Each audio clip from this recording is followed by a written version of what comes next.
رب کہتا ہے محبوب میں نے تجھے راضی کرنا ہے، اور ہم حضور کے مزاج سے واقف ہیں، جب تک امت بخشی نہ گئی میرے حضور راضی ہوں گے ہی نہیں۔ اللہ اکبر،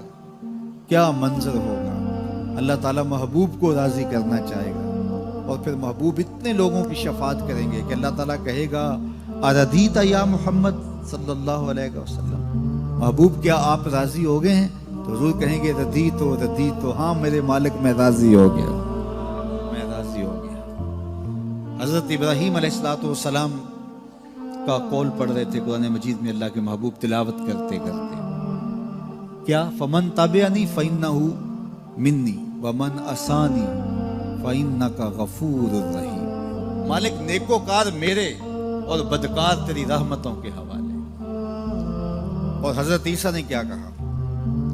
فَإِن تُعَذِّبْهُمْ فَإِنَّهُمْ عِبَادُكَ، مالک اگر تو ان کو عذاب دے تو یہ تیرے بندے ہیں، تو جان اور تیرے بندے جان۔ یہ دونوں آیات جب میرے حضور نے پڑھی نا تو میرے حضور رو پڑے، اور حضور نے ہاتھ اٹھا دیے اور کیا کہا؟ اللہم امتی امتی، اے اللہ میری امت، فبقا، اور ساتھ ہی میرے حضور رو پڑے، چشمان اقدس سے آنسوؤں کی لڑی، اللہ اکبر، برابر حضور کے رخساروں کو چھوتی ہوئی، حضور کی گود میں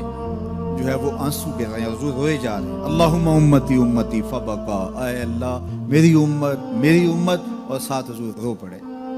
اللہ تعالیٰ نے فرمایا یا جبریل اذهب الى محمد وسل ما یبکیہ وربک عالم،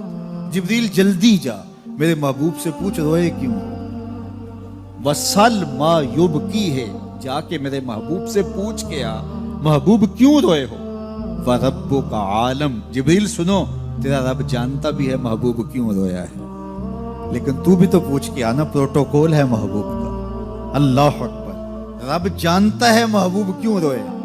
کہا جبریل جلدی جا میرے محبوب کو میرا سلام دے اور میرے محبوب سے پوچھ ما یبکی ہے، کیوں روئے ہو،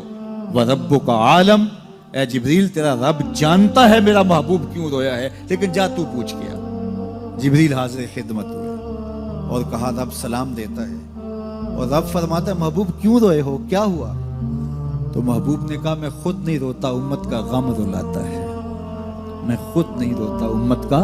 غم رلاتا ہے۔ حضرت ابراہیم نے تو کہا چنگے چنگے میرے مندے تیری رحمت کے حوالے، حضرت عیسیٰ علیہ السلام نے کہا مالک تو نے عذاب دینا چاہتا ہے تو تو جان تیرے بندے جانے، لیکن حضور نے گناہ گاروں کو آغوش میں سمیٹ کے کہا مالک میرے امتی، اور ساتھ چشمان سے آنسو، اللہ اکبر، کہا میں نہیں روتا، امت کا غم رلاتا ہے۔ تو جبریل واپس گئے بارگاہ عزت مرض کی، مالک تیرا محبوب امت کے غم میں رو رہا ہے۔ کہا جبریل پھر جاؤ اور میرے نبی کو میرا سلام دو اور کہو محبوب پریشان نہیں ہو، جیسا کہو گے ویسے ہی کر لیں گے، امت کے معاملے میں آپ کو رنجیدہ نہیں ہونے دیں گے۔ والا سوفا یوتی کا ربو کا پتر، ذرا دیکھیے تو صحیح، لام جو تاکید کا آیا نا صوفا کے اوپر، اس میں بڑا حسن ہے، ضرور راضی کریں گے۔ والا سوفا یوتی کا، ان قریب محبوب آپ کا رب آپ کو اتنا دے گا، اللہ اکبر، والا سوفا یوتی کا ربو کا، آپ کا رب آپ کو، یہ آپ کا تکرار جو ہے اس میں بھی کیا حسن ہے، والا سوفا یوتی کا ربو کا فتر، آپ کا رب آپ کو اتنا نوازے گا کہ آپ راضی ہو جائیں گے۔ 3 مرتبہ آپ ذرا دیکھیے رنگ کیسا ہے، رب اپنے محبوب سے فرما رہا ہے والا سوفا یعطی کا ربو کا فتر، آپ کا رب آپ کو ایسا نوازے گا کہ آپ راضی ہو جائیں گے۔ اللہ اکبر۔ اور حضور کیا کہتے ہیں، میں تو راضی نہیں ہوں گا جب تک میری امت کا ایک گناہ گار نہ بخشا گیا۔ رب نے کہا محبوب ایسے بھی کر لیں گے۔ پھر منظر کیا ہوگا، بریلی کے تاجدار سے سنیے، پیش حق مجدہ شفاعت کا سناتے جائیں گے، پیش حق مجدہ شفاعت کا سناتے جائیں گے، آپ روتے جائیں گے ہم کو ہنساتے جائیں گے۔ میں اپنے دوستوں کو یہ بات کہتا ہوں، اور میرے والد گرامی بھی ہمیں یہ تعلیم دیتے تھے، اور میں آپ سب کو یہ ترغیب دیتا ہوں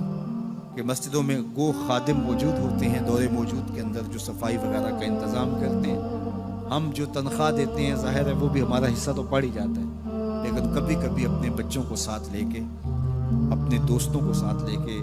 تو مسجدوں کی صفائی ضرور کیا کرو۔ سال میں ایک دفعہ تو ضرور کر لیا کرو، اگر ہر مہینے کو ایک دن مقرر کر لیا کرو کہ آج کیا کرنا ہے، ہم نے کسی قریبی مسجد کی صفائی کرنی ہے۔ مسجد کی صفائی کرنے والے کا دل صاف ہوتا ہے اور اس کو تکبر سے نجات نصیب ہو جاتی ہے۔ تو اللہ کے پاکیزہ گھروں کے ساتھ وابستگی، دل بستگی تعلق کے خاطر اور اس کی آبادی کے لیے کوشاں ہونا، لوگوں کو دعوت دینا کہ آؤ مسجد کی طرف چلیں، مسجد کی طرف چلیں،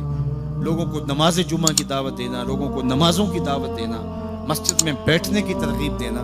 یہ ایمان والوں کی علامت ہے اور یہ خوش نصیب لوگوں کا مقصوم ہے کہ وہ مسجد کی آبادی کے لیے کوشاں ہو جاتے ہیں اور آنے والوں کو خوش آمدید کہتے ہیں۔ مسجد کا امام ہو، مسجد کا خطیب ہو، منتظمہ کمیٹی ہو مسجد کی، یا انتظامیہ ہو یا خادمین مسجد ہو، ان کو یہ چاہیے کہ آنے والوں کو ویلکم کریں، آنے والوں کو تکریم دیں، عزت سے بٹھائیں، ان کی سہولیات ممکنہ حد تک اس کے تاکہ جو ہے وہ آنے والے آسودہ ہوں۔ بعض لوگ کہتے ہیں لوگ نخرے کرتے ہیں ہم لاٹ دیکھیں، بعض منتظمہ کمیٹیاں وہ ایسٹ انڈیا کمپنیاں بن کے بیٹھ جاتی ہیں اور وہ آنے والوں کو وہ ہر وقت مسجد کے صدر اور یہ نشے میں ہوتے ہیں کہ میں مسجد کا صدر ہوں، میں مسجد کا سیکرٹری ہوں، میں مسجد کا جو ہے وہ یہ عہدے دار ہوں۔ خادم ہو تم مسجد کے اور وہ مسجد کی خدمت کرے اور آنے والوں کے لاڈ دیکھے۔ آپ دکان کرتے ہیں تو لاکھ کے لاڈ دیکھتے ہیں کہ نہیں دیکھتے؟ آپ فیکٹری چلاتے ہیں تو مزدوروں تک کے لاڈ دیکھتے ہیں کہ نہیں؟ جی میں نے اپنا کام چلانا ہے، تو آؤ نا ذرا مسجد کے نمازیوں کے بھی لاڈ دیکھو، تمہارا رب تمہارے پہ خوش ہوگا کہ یہ ان کے لاڈ دیکھتا ہے، ان کے ساتھ محبت کرتا ہے۔ اور بعض کا تو ہمارے کچھ نمازی جو پکے نمازی ہوتے ہیں وہ سجدوں کے تو پکے ہوتے ہیں لیکن ان کا دل ابھی تک جو ہے وہ پختہ نہیں ہوا ہوتا، وہ اس زوم میں ہوتے ہیں کہ ہم نمازی ہیں اور نئے آنے والوں کو تنقید کا ہدف بناتے ہیں، نئے آنے والوں کو تنقید کے نشانے پہ رکھ لیتے ہیں۔ یہ بعض کا یار موبائل ہی کھلا رہ جائے اور کسی کا بجنے لگ جائے، یہ کسی نے جان بوجھ کے تھوڑا کھلا رکھا ہوتا ہے، یہ غلطی سے رہ گیا تو گور کے دیکھتے ہیں جس طرح اس کو کھا ہی جائے۔ میاں ایسا نہیں ہے، مسجد نبوی سے بھی کوئی مقدس جگہ ہو سکتی ہے۔ اللہ کے محبوب تشریف فرماتے، صحابہ بھی جلوہ فراز تھے، ایک دیہاتی آیا بدو تھا، اس کو آداب کا پتہ نہیں تھا، وہ مسجد کے اندر پیشاب کرنے بیٹھ گیا، کچی جگہ تھی وہاں بیٹھ گیا پیشاب کرنے، صحابہ مارنے کے لیے دوڑے، فرمایا رک جاؤ، اب بیٹھ گیا تو اس کو کر دینا، بعد میں پانی بہا دینا۔ جب اس نے پیشاب کر لیا تو آقا کریم سے بلایا، ان کو کہا آپ پانی بہا دیں، اس کو کہا یہ مسجدیں ہیں، یہ ذکر فکر تلاوت کلام مجید کے لیے بنائی گئی ہیں، یہ بول و براز کے لیے نہیں بنائی گئی۔ اس کو یہ کہہ کے اس کی بھی تصحیح فرما دی اور دوسری جانب جو ہے وہ صحابہ کو کہا اب بیٹھ گیا تو اب جو ہے وہ اس کو کر لینے دو۔ یعنی اس بات سے ہم سمجھ سکتے ہیں کہ آپ آنے والوں کی کس طرح دل جوئی کر سکتے ہیں۔ لیکن ہمارے ہاں تو یہ ہوتا ہے کہ ایک آدمی اس نے چلانی تھی ٹیوب اور ہاتھ لگ گیا پنکھے پہ اور موسم تھا سردیوں کا، تو سردی کے موسم میں اگر کسی نے پنکھا چلا دیا ہے مسجد میں آ کر کے تو ظاہر اس نے غلطی سے چلایا تو اس کو تو کہنے کی بھی ضرورت نہیں، وہ خود اپنے اندر شرمسار ہے، لیکن سارے اس کو گھورنے لگ جائیں گے، مذاق کرنے لگ جائیں گے یا اس کو جو ہے وہ تانے دینے شروع کر دیں گے۔ تو یہ رویہ، یہ شریعت ایسے رویے کی اجازت نہیں دیتی۔ دل جوئی کرو، پیار کرو، تو آنے والوں کی دل جوئی کیجئے، ان کو محبت دیجئے، ان کو پیار دیجئے، ان کے لیے سہولیات فراہم کیجئے۔ بعض وہ ہمارے جلدی جلدی پنکھے بند کر دیں گے، نماز ہو گئی، جمعہ ہو گیا، پنکھے بند کر دیں کہ جی اب وقت ہو گیا نکلو یہاں سے۔ مسجدوں کو کشادہ رکھیں، کشادہ دل لوگوں کے ہاتھوں میں مسجدوں کا نظم و نسق ہے، جو کشادہ مزاج کے ہوں اور جو لوگوں کے لیے سہولیات فراہم کریں، اللہ کے گھر آباد ہوں، مسجدوں کی تعمیر، مسجدوں کی تزئین اور مسجدوں کے ساتھ وابستگی، مسجدوں کے ساتھ دل بستگی، یہ اہل ایمان کی علامت ہے۔ جس طرح نمازیں ہماری رمضان المبارک میں فرض تھی ہمارے اوپر، رمضان المبارک کے گزرنے کے بعد بھی ایسے فرض ہیں۔ جس طرح جمعۃ المبارک کا اہتمام رمضان میں ہم کرتے تھے، ماہ صیام کے گزرنے کے بعد بھی اسی طرح ہمارے اوپر جمعہ فرض ہے۔ تو ہمارے ہاں یہ جو کلچر ہے کہ رمضان المبارک کے بعد نمازی سکڑ جاتے ہیں، تو اس کلچر کو ختم ہونا چاہیے، اسی طرح سے نمازوں کا تسلسل رہے اور نماز جمعہ کا تسلسل رہے۔